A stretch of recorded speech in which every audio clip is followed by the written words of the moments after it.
দেশে হচ্ছে কি এসব? নীতি নৈতিকতার অবক্ষয় আসলে গিয়ে পৌঁছেছে কোথায়? কখনো শোনা যাচ্ছে প্রেম পরকিয়া করে অনশনে, কখনো প্রেমে ব্যর্থ হয়ে দুধে গোসল, কখনো প্রতিশোধ নিতে গিয়ে সঙ্গীর গোপনাঙ্গ কর্তন। কেউ করছেন একাধিক বিয়ে করে সংসার, আবার কেউ বিয়ে করে বিপাকে। কিন্তু এখন যে বিষয় বলতে যাচ্ছি তা হয়তো শুনেননি কখনো। বন্ধুদের প্রতি বরাবরই প্রত্যেকটি মানুষের মনেই থাকে সফট একটা কর্নার, যার কারণে খাবার থেকে শুরু করে টাকা পয়সা জামা কাপড় সবই শেয়ার করে একে অন্যের সাথে।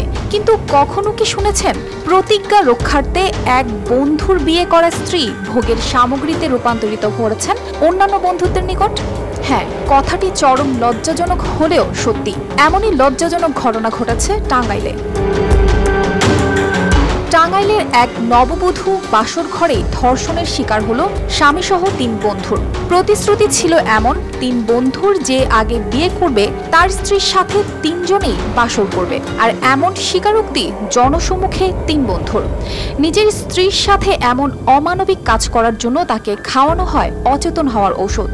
এরপর একের পর এক পর্যায়ক্রমে চালানো হয় পাশবিক নির্যাতন। ধর্ষকরা এত কিছু করেও ক্ষান্ত হননি। নির্যাতন করার পর ওই নববধূর মাথার চুলও কেটে দেন এই উদ্দেশ্যে, যাতে ভবিষ্যতে তাদের এমন পাশবিক কর্মকাণ্ডে যেন সেই নারী বাধা না দেন এবং ৩ জনকেই স্বামী হিসেবে গ্রহণ করেন।